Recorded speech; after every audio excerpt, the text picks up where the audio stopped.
Assalamualaikum warahmatullahi wabarakatuh.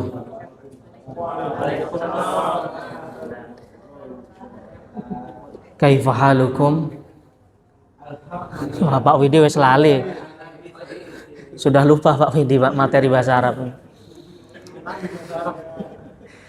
Bismillahirrahmanirrahim. Bismillah, alhamdulillah. Wassalatu wassalamu ala sayyidina Rasulillah Muhammad ibni Abdillah wa ala alihi wa sahbihi wa mawalah. Wa la hawla wa la quwwata illa billah. Rabbi shrah li sadri wa yassir li amri wahlul 'uqdatam min lisani yafqahu qawli. Nawaina ta'allum wa ta'lim wa tazakkur wa tazkir wa naf'a wal intifa' wal ifadata wal istifadah wal hassa ala tamassuki bi kitabillahi wa sunnati rasulihi wa du'a ilal huda wa dalalata alal khair ibtigha amardatihi wa qurbihi wa thawabihi subhanahu wa ta'ala. Alhamdulillah, kita bertemu di siang hari ini dalam keadaan sehat walafiat. Setelah 2 hari sebelumnya, alhamdulillah kita sudah memulai sedikit demi sedikit mempelajari bahasa Arab. Karena nanti kalau sudah paham bahasa Arab, Pak, saya baca hadis nggak perlu diterjemahin. Jadi saya cukup baca hadisnya, Bapak sudah langsung paham. Nahnu natakallam bil arabiyyah wa antum tastami'una jayidan khalas. Ma hadza Pak Widi?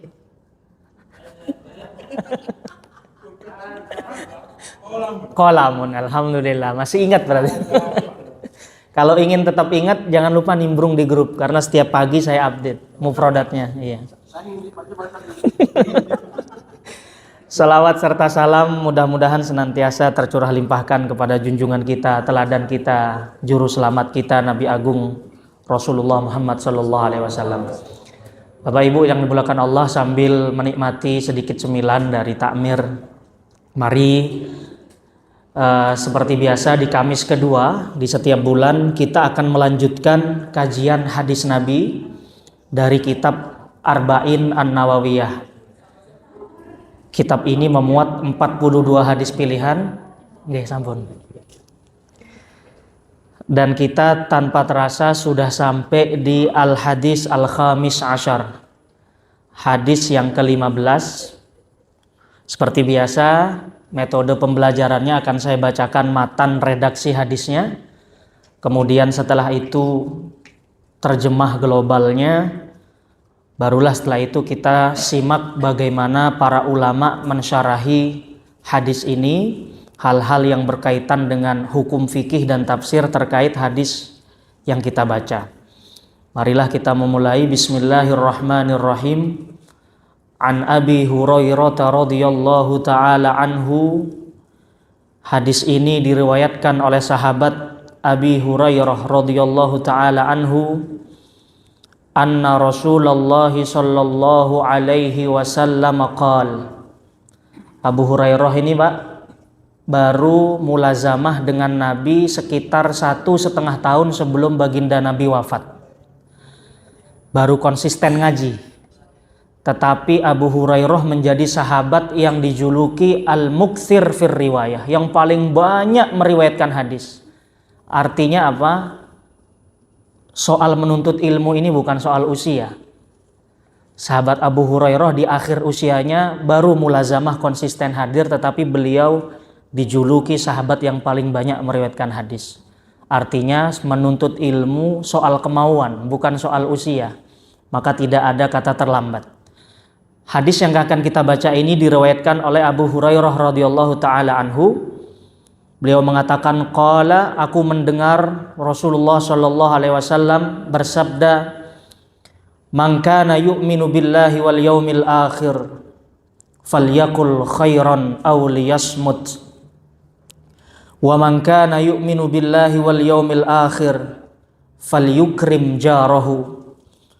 Wa man kana yu'minu billahi wal yaumil akhir falyukrim dhaifah. Nabi sedang mengkaitkan kualitas keimanan seseorang dengan bukti nyata. Kata baginda Nabi, barang siapa yang beriman dengan Allah dan hari kiamat, maka nggak cukup sekedar pengakuan saja. Karena iman letaknya di hati. Untuk membuktikan di dalam hati kita apakah sempurna iman atau tidak, Nabi memberikan beberapa indikator. Di hadis ini Nabi menyebut 3. Yang pertama, man kana yu'minu billahi wal yaumil akhir falyakul khairan. Siapa yang beriman kepada Allah dan hari kiamat, maka ucapkanlah ucapan yang baik. Au liyasmut. Kalau tidak bisa, maka diam. Lalu selanjutnya, wa man kana yu'minu billahi wal yaumil akhir falyukrim jarah. Siapa yang beriman kepada Allah dan hari kiamat, maka muliakanlah tetangganya. Jar, dalam bahasa Arab jar itu artinya tetangga, jarun. Kemudian yang terakhir, wa man kana yu'minu billahi wal yaumil akhir falyukrim dhaifahu. Siapa yang beriman kepada Allah dan hari kiamat, maka muliakanlah tamu yang datang ke rumahnya. Ini Masya Allah Pak ya, barangkali apa yang disebut barusan di hadis ini sudah biasa kita amalkan. Kalau ada tamu kita layani, tetangga kita berbuat baik kepadanya. Atau bahkan non muslim pun saya kira banyak yang melakukan ini. Tetapi yang membedakan seorang muslim adalah bahwa 3 perkara tadi ini Pak, oleh Nabi dijadikan pembuktian kesempurnaan iman seseorang. Maka kalau kita ingin ngecek kondisi keimanan kita sempurna atau tidak, lihat di indikator ini. Kalau ada orang bertamu, kita keberatan nggak? Atau kita senang melayaninya? Kepada tetangga gimana sikap kita? Hal-hal yang seperti ini yang oleh baginda Nabi dijadikan indikator untuk menilai keimanan seseorang. Hadis yang tadi diriwayatkan oleh Imam Al-Bukhari dan Imam Muslim. Jadi di 2 kitab sahih hadis ini diriwayatkan keduanya. Sekarang mari kita baca sedikit tentang bagaimana para ulama kita mensyarahi ini. Saya bagi menjadi 3 keterangan. Lafadz hadis yang pertama, man kana yu'minu billahi wal yaumil akhir falyakul khairan aw liyasmut. Siapa yang beriman kepada Allah dan hari kiamat, maka kalau ngomonglah yang baik. Kalau enggak bisa maka diam. Ketika memaknai hadis ini, qala Syafi'i rahimahullah, Imam Syafi'i mengatakan makna hadis ini adalah idza arada ayyatakallam falyufakkir. Bagi seorang yang beriman, sebelum dia berbicara, falyufakkir, hendaknya difikir dulu. Fa in dhahara annahu la darara alaihi takallam. Kalau sudah dipastikan setelah berfikir perkataannya tidak membawa bahaya, tidak menyakiti, tidak menyinggung perasaan, maka ucapkan. Fa in dhahara anna fihi dararan aw syakka fihi amsak. Tetapi kata Imam Syafi'i, kalau setelah dipikir kok sepertinya lebih banyak efek negatifnya, atau masih ragu-ragu negatif apa positif, maka kata Imam Syafi'i amsak, hendaklah dijaga, diam dulu. Nah, kalau dikontekstualkan dalam kehidupan kita sekarang, barangkali bukan hanya ucapan biasa begini Pak, tapi yang tidak pernah terlepas dari kita semua, lisan kita yang kedua, apa itu? Smartphone. Hari ini kita berbicara nggak hanya dengan lisan, tetapi jari jemari kita juga bisa berbicara. Maka kalau kita mendengar informasi, ingat-ingat hadis ini, falyakul khairon aw liyasmut. Pastikan dulu informasinya bermanfaat atau tidak. Dicek dulu, pertama ini fakta atau tidak. Setelah dicek fakta, yang kedua kalau di-share membawa manfaat atau tidak. Oh ternyata tidak, amsak, maka diam. Lebih baik tidak usah. Apalagi menjelang bulan Ramadan biasanya ada postingan-postingan yang disebar. Barusan mimpi bertemu Nabi, barang siapa yang tidak menge-share status ini maka dia akan disempitkan rizkinya oleh Allah. Itu pastikan palsu Pak. Tidak usah di-share yang seperti itu. Karena itu informasi yang nggak bisa dipertanggungjawabkan. Nah maka indikator yang pertama dari hadis ini adalah kalau kita nggak bisa ngomong yang baik, nggak bisa ngomong yang bermanfaat, ya minimal diam. Makanya kalau orang Jakarta bilang mulutmu harimaumu. Mulutmu harimaumu. Itu yang pertama, singkat. Yang kedua ini yang lebih agak panjang keterangannya. Yang kedua adalah fal yukrim jaroh.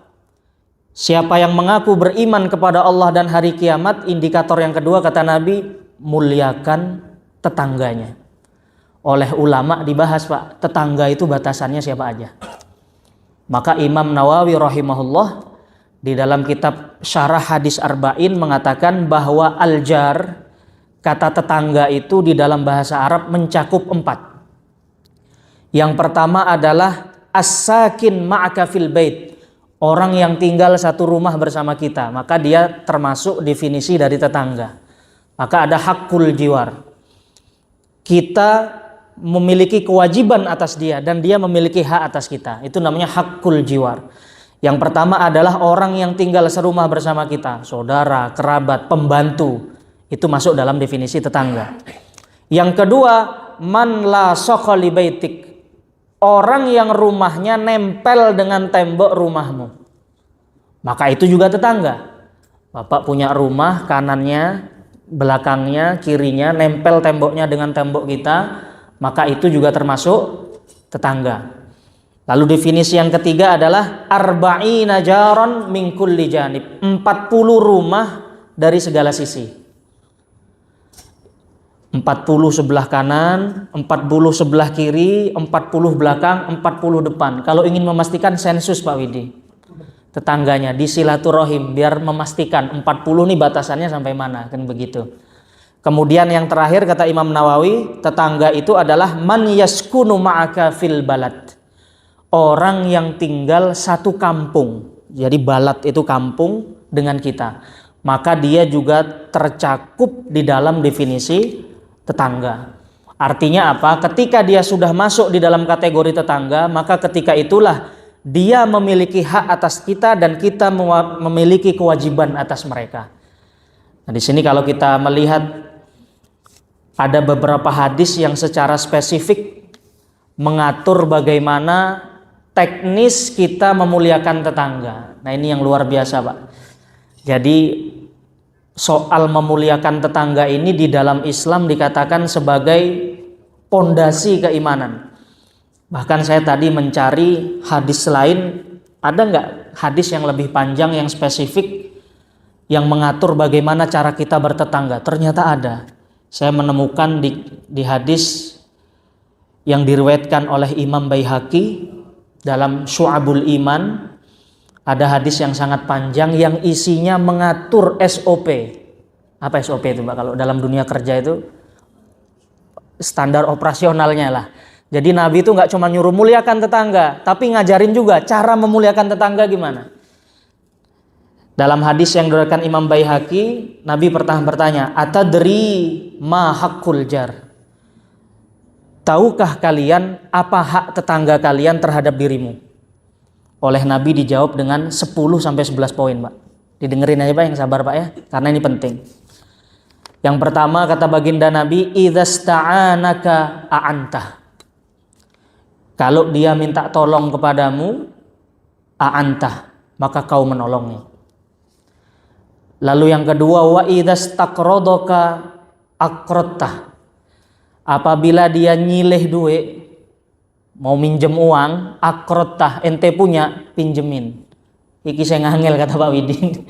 Soal minjemin uang ini biasa yang susah, Pak. Tapi kata baginda Nabi, idzastaqradaka aqradtah. Kalau dia datang mau minjem uang dan kamu punya, ya udah pinjemin.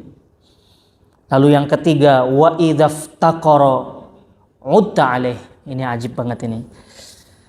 Kalau dia lagi butuh dan pingin ngobrol dengan Bapak dan Bapak lagi sibuk, udta alaih, janjikan di waktu yang lain. Nunggu waktu saya kosong aja. Jangan ditolak begitu saja, Pak. Ini diatur sedetail ini sama baginda Nabi. Lalu yang keempat, wa idza maridho udta. Ketika tetanggamu marid, apa artinya marid? Sakit. Kalau bahasa Inggris merit artinya nikah. Kalau bahasa Arab marid artinya sakit. Nah, hati-hati jangan ketukar, Pak. Kalau bahasa Arab marid itu sakit. Kata Nabi, wa idza maridho udta. Kalau tetanggamu sakit, maka haknya yang atas dirimu adalah kamu menjenguknya. Sudah berapa itu, Pak? 4. Yang kelima, wa idza asabahu khairun hanna'tah. Kalau tetanggamu mendapat nikmat, tetanggamu mendapat kebaikan dari Allah, anaknya lulus universitas atau anaknya memenangi lomba dan lain sebagainya, maka kata Nabi, hanna'tah, maka beri ucapan selamat kepadanya. Detail banget, Pak. Baginda Nabi ngaturnya detail banget. Kalau tetanggamu dapat kebaikan, lagi seneng dapat door prize, hadiah umroh, datengin, hanna'tah, selamat. Itu bagian dari menjalankan sunnah baginda Nabi Shallallahu Alaihi Wasallam. Poin yang keenam, wa idza asabathu musibatun azzaitah. Kalau dia ditimpa musibah, kecelakaan, kehilangan keluarganya yang meninggal, azzaitah, maka datangi dia untuk berbela sungkawa. Azza yu'azzi ta'ziyan ta'ziyatan, artinya adalah berbela sungkawa. Kemudian yang selanjutnya, wa idza mata ittaba'ta janazatah. Ketika tetanggamu meninggal, ittaba'ta janazatah, ikuti jenazahnya sampai ke liang lahat. Nah, ini problem kita hari ini, tinggal di perumahan yang dilapisi pagar, terkadang kanan kiri nggak kenal, Pak. Makanya ada beberapa hari lalu berita yang viral, satu keluarga meninggal di dalam rumah, nggak ada yang tahu. Baru ketahuan setelah 7 hari. Itu kan Masya Allah tabarakallah, menunjukkan bahwa bagaimana individualisnya kita hari ini hidup di zaman modern. Nabi dari dulu sudah ngatur, kalau tetangga meninggal ikuti sampai liang lahatnya, berarti hubungan antar tetangga sangat erat. Wah, ini yang luar biasa lagi nih. Poin selanjutnya, wala tastatil alaihi bil bina tahjubu anhu rih illa biizni.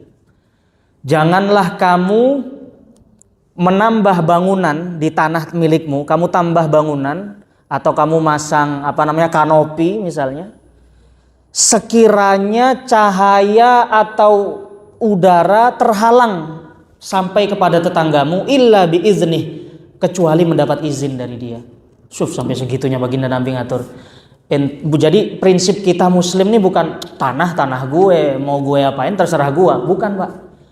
Kata baginda Nabi, ente kalau punya tetangga mau mendirikan tiang, mau mendirikan bangunan, mau mendirikan kanopi, sekiranya bangunan itu nanti menghalangi tetangga dari mendapat cahaya, porsi cahayanya terkurangi, porsi udaranya terkurangi, maka minta izin sama tetangganya, minta ikhlasnya. Itu hakul jar di dalam Islam. Kemudian, wala tu'zihi biqutari qidrik illa an taghrifa lahu minha. Wala tu'zihi, jangan membuat hati tetanggamu sakit dengan suara kita masak sop itu pakai kuali. Jangan membuat tetanggamu sakit, kata baginda Nabi, dengan suara kualinya itu, kecuali kamu memberikan sebagian apa yang kamu masak untuk dia. Makanya dalam hadis lain Nabi mengatakan, idza tabakhta maraqan fa'aktsir ma'ah. Kalau kalian masak masakan yang berkuah, maka perbanyak airnya, tambahin garam. Supaya apa? Supaya tetangganya enggak cuman dapat baunya doang, Pak. Jadi masak sop kambing, Masya Allah tabarakallah, tetangga kanan kiri nyium, kok kayaknya enak, tapi nggak ada kecipratan sedikit pun. Ini yang dimaksud Nabi, wala tu'zihi biqattari qidrik. Jangan sakiti dia dengan bunyi nampan, dengan bunyi kuali, kecuali kau beri bagian dari dia. Kemudian yang selanjutnya, wa inistaraita fakihatan fahdilahu fa illam taf'al fa adkhilha sirron. Masya Allah. Kalau ente keluar rumah, kata Nabi, kemudian ente memberi buah pisang, salak, semongko, fahdilahu, maka berikan sedikit untuk dihadiahkan pada tetanggamu. Kalau ente tidak melakukannya, fa'il lam taf'al, mungkin jatahnya hanya sedikit yang kita beli. fa'adkhil hasirron, maka bawa ke rumahmu secara sembunyi-sembunyi kalau bisa nggak kelihatan, untuk jaga perasaannya, Pak.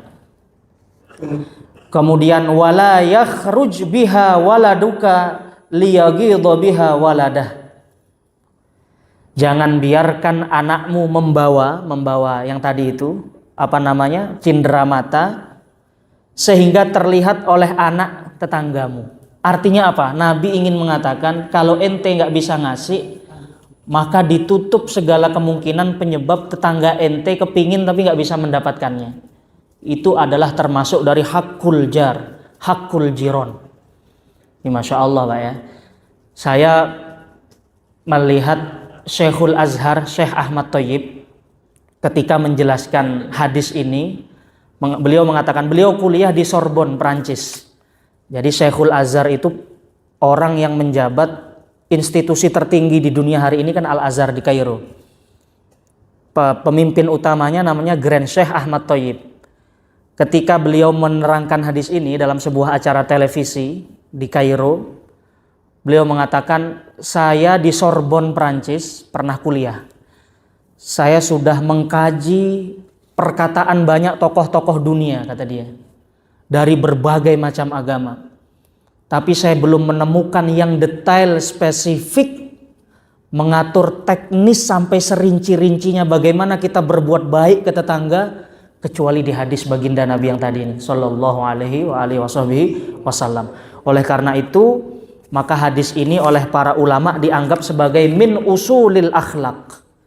Min usulil akhlak, hadis yang membentuk pondasi kita sebagai seorang muslim.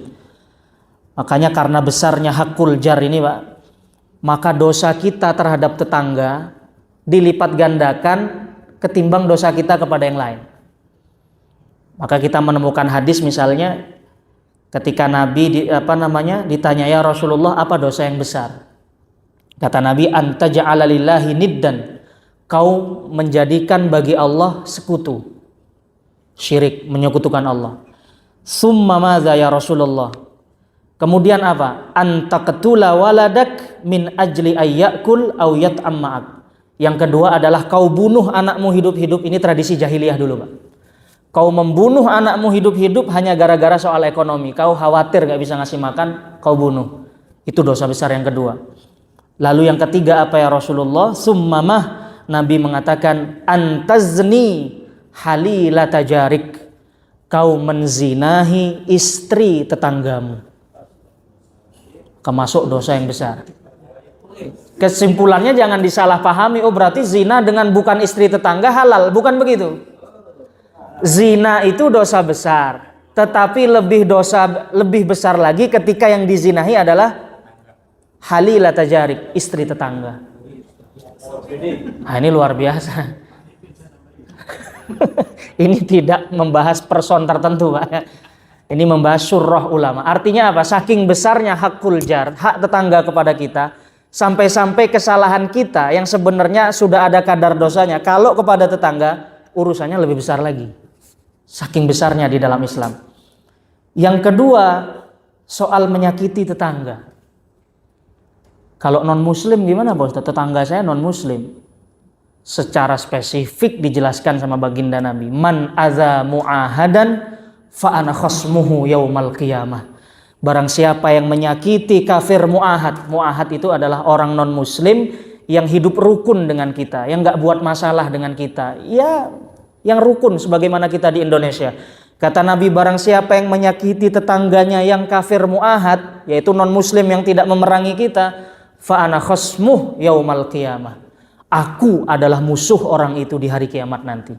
Itu jaminannya baginda Nabi. Maka memuliakan tetangga bukan muslim non muslim. Fal yukrim jaroh. Nabi nggak bilang fal yukrim jarohul muslim. Enggak. Nabi mengatakan fal yukrim jarohu. Sigotnya umum. Hadis ini menggunakan redaksi umum. Tetanggamu mau muslim, non muslim, ateis, apapun agamanya, apapun keyakinannya, ketika dia masuk dalam klasifikasi tetangga, maka dia punya hak atas diri kita. Nah, jadi itu makanya di antara manaqib Al-Imam Hasan Al-Basri, salah satu pembesar tabi'in, adalah bagaimana kisahnya 20 tahun bertetangga dengan orang Nasrani Jadi posisinya Imam Hasan Al-Basri itu rumahnya di dataran rendah, orang Nasraninya di dataran yang agak tinggi. Apa yang terjadi? Saluran air dari kamar mandi tetangganya yang Nasrani ini bocor, Pak. Dan tetesannya itu nyampe ke rumahnya Hasan Al-Basri. Apa yang dilakukan sama Imam Hasan Al-Basri? Diwadahin ember. Sudah penuh, dibuang ke pembuangan. Lagi diwadahin ember lagi, sudah penuh, dibuang lagi. Tetangga Nasraninya baru tahu setelah bertamu ke rumah Hasan Al-Basri. Wahai Imam, itu tetesan apa? Itu tetesan dari rumahmu. Sudah lama, 20 tahun saya melakukan ini. Saya tempati air, kemudian saya buang. Mengapa kau melakukan ini, wahai Imam Hasan Al-Basri? Imam Hasan Al-Basri mengatakan, Allamana Rasulullah sallallahu alaihi wasallam. Habibi, kekasihku baginda Nabi yang mengajarkan aku untuk tidak mau nyakiti tetangga. Syuf, Pak, bayangin Imam Hasan Al-Basri. Imam Hasan Al-Basri. Guru kami Habib Abu Bakar Al-Adni sering bercerita bahwa dulu di Hadramaut Yaman ada seorang Habib yang kaya raya. Jadi soal urusan untuk menghargai tetangga dan tamu ini, Pak, ya, karena pembahasan kita dan tamu juga. Jadi beliau itu setiap datang tamu, saking kayanya pasti nyembelih kambing. Nyembelih kambing, nggak nanggung-nanggung, Pak. Nyembelih kambing langsung fresh dibakar, bukan mesen, bukan, langsung fresh disembelih, bakar, tamunya harus makan. Sampai tamunya berkesimpulan, antum ini kok dermawan sekali. Kata si Habib, Pak, yang dari Aden, beliau mengatakan, dermawan saya ini belum ada apa-apanya. Saya punya saudara di Tarim Hadramaut yang jauh lebih dermawan dari saya.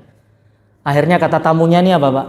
Kalau di sini aja kambing, berarti kalau kita bertamu ke kakaknya yang ada di Tarim itu bisa-bisa disembelihin unta. Sekalian aja katanya. Sekalian aja bertamu ke kakaknya Habib yang ada di Aden. Akhirnya bertamu, Pak. Sehari, 2 hari, 3 hari, suguhannya sama, sepotong roti.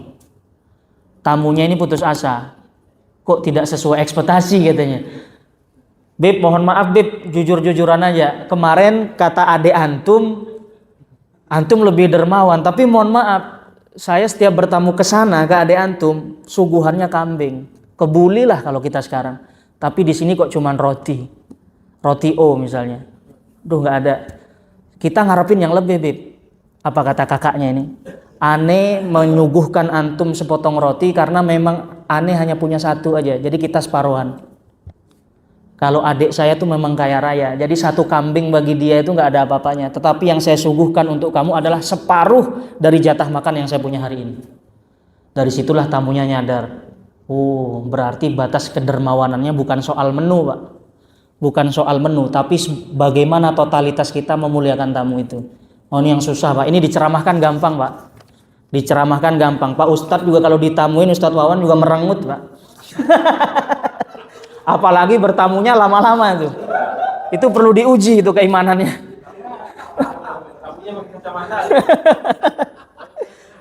Itu susah. Kemudian yang terakhir, ini mohon maaf waktu sudah habis tadi. Belum. Potongan yang terakhir dari hadis ini, man kana yu'minu billahi wal yaumil akhir falyukrim jarah. Muliakan tamunya. Saya ingin sedikit membawa cuplikan karena Imam Al-Ghazali rahimahullah di dalam kitab Ihya Ulumuddin secara khusus menulis bab tentang adabud dhiyafah, etika menjadi tuan rumah dan etika menjadi melayani tamu. Sebagai tuan rumah Islam mengatur etikanya, sebagai tamu pun kita juga diatur etikanya. Jadi sama-sama ada kesunahannya, sama-sama ada tuntunannya. Nah, di sini menarik bahwa ternyata ada riwayat yang dikutip oleh Imam Ghazali dari sahabat Anas bin Malik. Anas bin Malik radhiyallahu anhu mengatakan, kullu baitin la yadkhuluhu dhaif la tadkhuluhul malaikah. Setiap rumah yang enggak pernah dimasuki tamu, maka dia enggak pernah dimasukin malaikat rahmat. Itu perkataan Imam Anas bin Malik.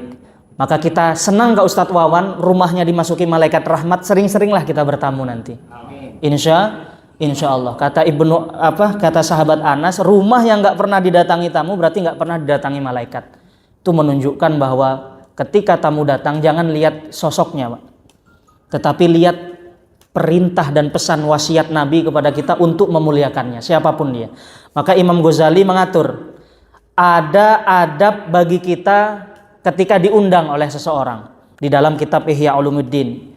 Yang pertama adalah alla yumayyizal ghani 'anil fakir. Kita nggak boleh pilih-pilih ketika diundang oleh orang kaya datang, kalau yang undang tidak kaya maka tidak datang, atau diwakilin sama anaknya. Kurang ini anaknya yang disuruh. Akhirnya ketika kita buat hajatan, seluruh kursi diduduki anak kecil semua, Pak. Kenapa? Diwakilin semua sama anaknya. Gara-gara kita kalau diundang nyuruh anak terus. Itu jangan. Kata Imam Ghazali, jangan membeda-bedakan, siapapun yang undang wajib kita datang untuk bertamu. Kemudian yang kedua, ini yang menarik, Pak. Alla yamtani ali kaunihi shaiman bal yahdur. Jangan sampai kita tidak menghadiri undangan hanya alasan gara-gara kita sedang berpuasa. Ini menarik sekali. Bahkan kata Imam Ghazali, dalam kondisi puasa sunnah, ketika kita bertamu lalu tuan rumah menyuguhkan makanan, kata Imam Al-Ghazali, fa in kana yasurru akhahu iftaruh falyuftir. Kalau kiranya dengan kamu makan hidangan dia, hidangan tuan rumah senang, maka batalkan puasanya. Batalkan puasanya. Kenapa? Fal iftaru ibadatun bihadhihin niyyah wa husnul khuluq. Karena kita membatalkan puasa dengan niat membahagiakan saudara kita yang beriman, itu bagian dari akhlak yang mulia. Fasawabuhu fauqa sawabis shaum. Besarnya pahalanya jauh di atas pahalanya puasa sunnah. Maka nanti kalau kita bertamu, sekali lagi puasa sunnah, Pak. Kalau puasa Ramadan nggak ada tawar menawar. Puasa Ramadan bertamu nanti wah repot. Ini puasa sunnah, Pak. Bapak seperti Pak Widi, alhamdulillah istiqomah Senin Kemis, alhamdulillah. Ada beberapa karyawan sini, alhamdulillah ada yang puasa Daud. Misalnya perusahaan mengadakan acara, sudah dibentuk panitia, kemudian ada makan-makannya, resepsinya. Kita lagi puasa sunnah, batalkan puasanya, tapi jangan sampai lupa niat. Niat membuat senang tuan rumah, niat membuat senang panitia. Oke. Dan ini yang menarik dari Imam Al-Ghazali.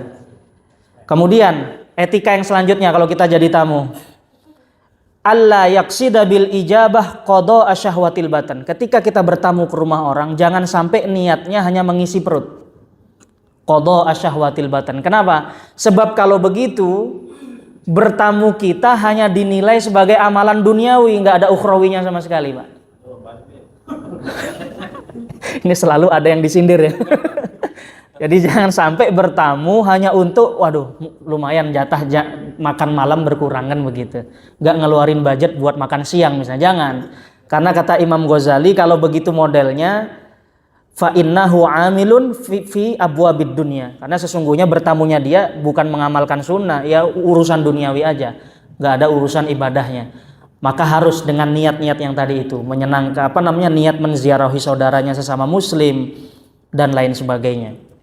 Kemudian di sini beliau mengutip sebuah hadis, man lam yajibud da'iya faqad asallaha wa rasulah. Orang yang diundang oleh saudaranya sesama muslim, tidak ada uzur, tidak sakit, tidak sedang bepergian, nggak ada alasan apapun, tapi kok tidak hadir, faqad asallaha wa rasulah, maka sebenarnya dia sedang bermaksiat kepada Allah dan Rasulnya. Maka kalau kita diundang, badan lagi sehat, usahakan hadir. Itu etika tamu. Sekarang Imam Ghazali mengatakan membahas etika sebagai tuan rumah. Jadi sama-sama ada etikanya, Pak. Kalau tuan rumah bagaimana? Yang pertama, ta'jilut ta'am. Menyegerakan mengeluarkan makanan. Jadi tamu datang, assalamualaikum, waalaikumsalam, silahkan duduk, jangan diajak ngobrol sampai 1 jam 2 jam, Pak, kering, Pak. Maka etikanya adalah ta'jilut ta'am. Harus kita bergegas mengeluarkan jamuan. Maka di sini beliau mengutip Imam Hatim Al-Asham mengatakan, al-ajalatu minasyaiton illa fi khamsah. Sifat terburu-buru, sifat kesusu, sifat tergesa-gesa itu datangnya dari setan. Gak bagus orang tergesa-gesa itu, kecuali 5 hal. Jadi kata Imam Hatim, Sifat tergesa-gesa itu nggak bagus, kecuali 5 hal. Yang pertama, it'amud dhaif, menyuguhkan makanan pada tamu. Kalau keburu-buru nggak apa-apa, malah itu bagus. Yang kedua, tajhizul mayyit, mengurus jenazah yang meninggal. Ada jenazah meninggal, nggak usah ditunda terlalu lama, Pak. Lebih cepat, lebih baik. Kemudian yang ketiga, tazwijul bikir, menikahkan anak perempuan perawan yang sudah menemukan jodohnya yang kufu, maka segera nikahkan. Itu bagus. Kemudian yang keempat, qada'ud dain, tergesa-gesa di dalam melunasi hutang. Itu bagus. Kemudian yang kelima, at-taubatu minaz dzunub, taubat dari dosa-dosa. Nah, jadi tergesa-gesa itu sebenarnya datangnya dari setan, kecuali di 5 hal ini. Dan salah satunya adalah menyuguhkan jamuan bagi tamu.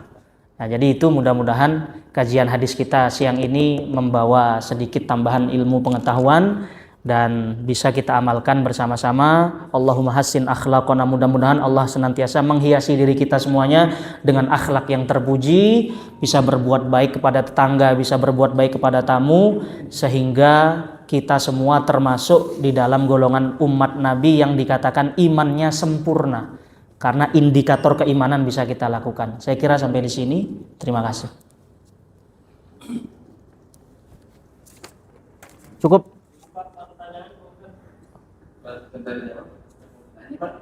Cukup.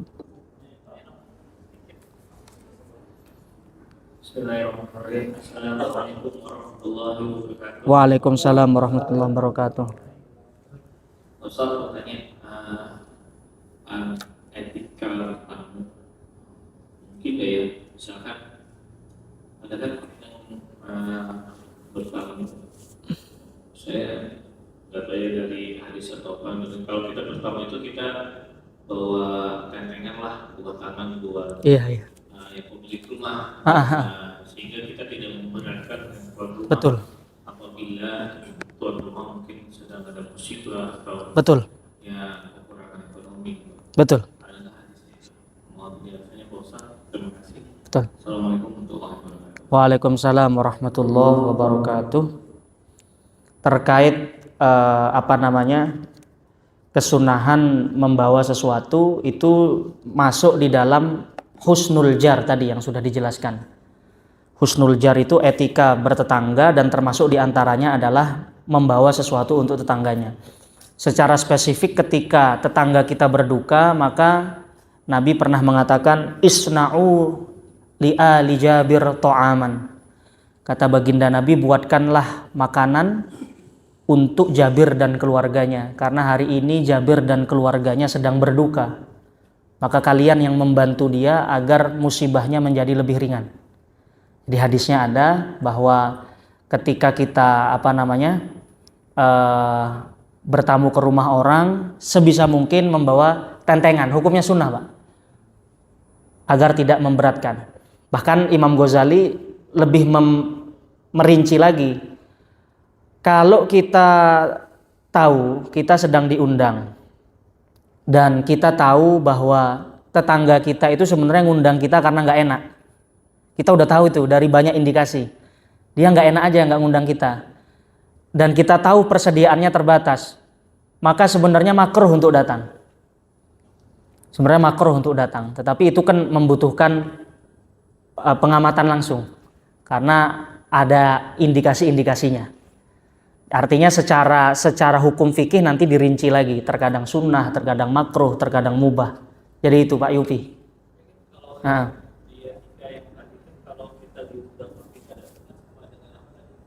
Iya, itu ketika tidak ada uzur. Ketika tidak ada uzur. Man lam yujibud da'i faqad asallaha wa rasulah. Dalam hadis lain Nabi mengatakan man du'iya ilal walimah falyujib. Barang siapa diundang ke acara walimah, maka datanglah.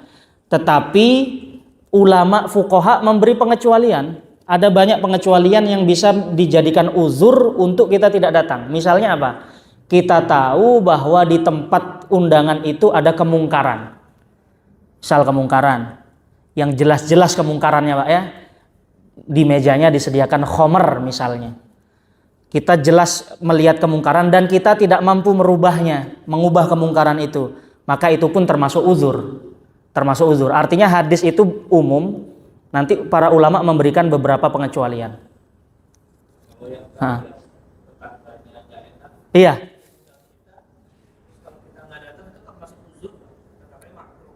Iya, termasuk uzur. Tapi kita memastikan ya, Pak ya. Kita memastikan, atau begini. Imam Ghazali memberikan kasus lain.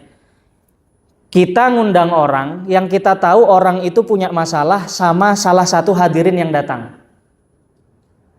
Kata Imam Ghazali nggak boleh. Sebab kita menjadi penyebab tetangga tadi datang dengan perasaan nggak enak. Kalau mau diundang, undang di hari lain.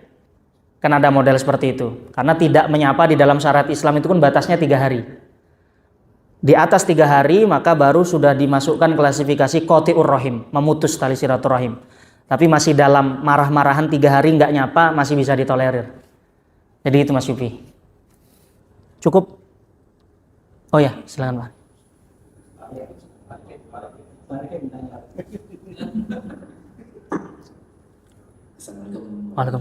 Waalaikumsalam. Waalaikumsalam. Mahadan. Kita kan sering mendengarkan kalimat kita sering membahagiakan tamu selama 3 hari gitu ya Ustaz. Betul. Pertanyaannya begini, bagaimana sikap kita sebagai tuan rumah atau sebagai tamu jika kondisinya lebih dari 3 hari gitu Ustaz? Waalaikumsalam warahmatullahi wabarakatuh. Inilah kerennya Islam, Pak. Jadi Islam itu nggak hanya mengatur etika tuan rumah untuk memuliakan tamu, tapi Islam juga mengatur etika tamu ketika bertamu. Jadi harus seimbang.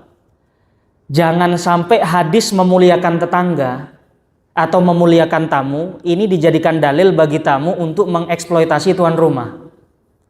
Jadi bertamu, kemudian tuan rumahnya dibacain hadis. Kata Nabi, tamu muliakan.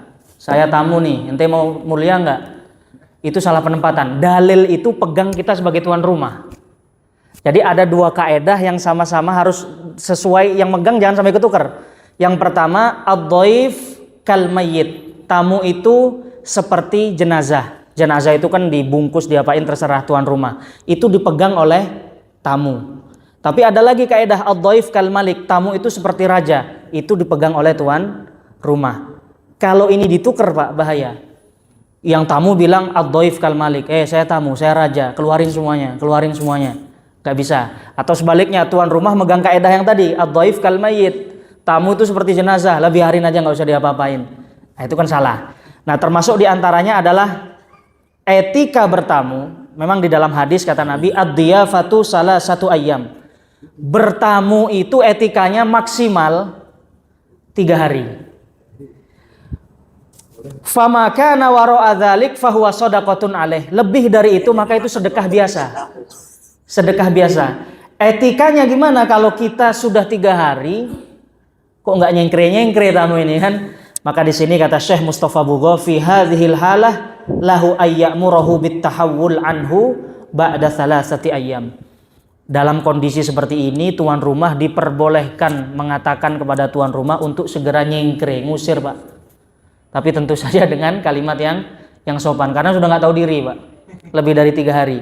Makanya etika kita sebagai tamu nggak boleh membuat tuan rumah sempit. Di antara mempersempit tuan rumah itu apa? Membuat tuan rumah tuh nggak enak apa? Kita diem lebih dari 3 hari. Nah, etika itu yang harus diindahkan oleh tamu. Saya kira gitu Pak Ari. Jadi harus ada kaedahnya masing-masing, jangan sampai ketukar. Cukup? Nih. Siapa? Gitu. Assalamualaikum Ustaz. Oh iya, silakan. Ustaz mau nanya. Assalamualaikum warahmatullahi. Kalau etika kita sebagai tamu lebih baik itu berapa lama? Kan kalau di itunya kan 3 hari. Iya. Maksudnya kita sebagai tamu nih kalau mau berkunjung kira-kira berapa lama? Apa ada jamnya gitu? Oke. Dan juga lebih baik mana ketika kita mau bertamu kita mengabari tuan rumah dulu apa langsung kita datang gitu Ustaz? Betul. Kan banyak kadang-kadang kita belum ada persiapan, tahu-tahu tamu datang jadi bingung gitu. Betul. Syukur. Iya. Terima kasih. Untuk durasinya qadrul kifayah. Hajat kita sudah selesai, ya sudah. Jadi batasan 3 hari itu bukan berarti batasan minimal. Itu kalau memang perlu nginep ya maksimal 3 hari. Tetapi kalau durasinya qadrul kifayah wa qadrul hajat. Kita punya hajat apa? Mau ngobrol 15 menit. Selesai, ya sudah. Apalagi bertamu dalam kondisi menjenguk orang sakit. Itu disunahkan jangan lama-lama. Tuan rumah kita sakit, kita jenguk. Basa-basi lama gimana bisnisnya? Gini kemarin ada perkembangan gimana buka cabang baru. Itu sakit giginya nambah kenyut-kenyut, Pak. Makanya ketika kita bertamu kok tuan rumah lagi sakit, dianjurkan datang, nyapa, kemudian mendoakan syafakallah, pamit pulang. Jadi batasannya tidak ditentukan tetapi sesuai dengan hajat. Kalaupun harus menginap sehari, lama maksimal 3 hari. Kemudian apakah harus memberitahu tuan rumah? Nah, inilah yang dilakukan baginda Nabi Shallallahu Alaihi Wasallam. Jadi baginda Nabi itu kalau pulang dari bepergian, ada sahabatnya yang diutus untuk ke rumahnya terlebih dahulu untuk memberitahu khadamnya bahwa Muhammad akan datang insya Allah esok hari. Jadi ada sahabat Nabi yang diutus. Untuk apa? Agar ahlul bait, penghuni rumah baginda Nabi, Aisyah dan lain-lain bisa mempersiapkan sesuatunya. Ini konteksnya keluarga, apalagi tamu. Karena kita kedatangan keluarga saja, Nabi menyuruh kalau bisa jangan membuat surprise. Sekarang kan kita logikanya surprise, padahal enggak, Pak. Enggak surprise, malah membebani. Itulah yang dilakukan Nabi sebelum masuk ke Madinah. Biasanya ada sahabatnya yang diutus, kasih tahu kalau aku mau datang. Artinya orang-orang yang punya kebutuhan biar bisa menyiapkannya. Nah, konteks itu sangat tepat kalau diterapkan untuk tamu. Kalau keluarga sendiri aja dianjurkan begitu. Gimana kalau tamu yang orang asing dan membutuhkan persiapan? Maka alangkah baiknya memberitahukan. Apalagi sekarang ada handphone, ya Pak ya. Insya Allah mau bertamu boleh nggak? Oh ya silahkan. Kalau enggak ya udah. Saya kira itu. Nah, sekarang ditanya aja Ustadz Wawan berkenan nggak? Kan gitu. Ke Wonosobo katanya. Cukup Pak ya, kelas. Ayo. Mari kita tutup dengan membaca doa kafaratul majlis. Mudah-mudahan ilmu yang kita dapatkan menjadi ilmu yang bermanfaat. Subhanakallahumma bihamdika asyhadu an la ilaha illa anta nastaghfiruka wa natubu ilaik. Assalamualaikum warahmatullahi wabarakatuh.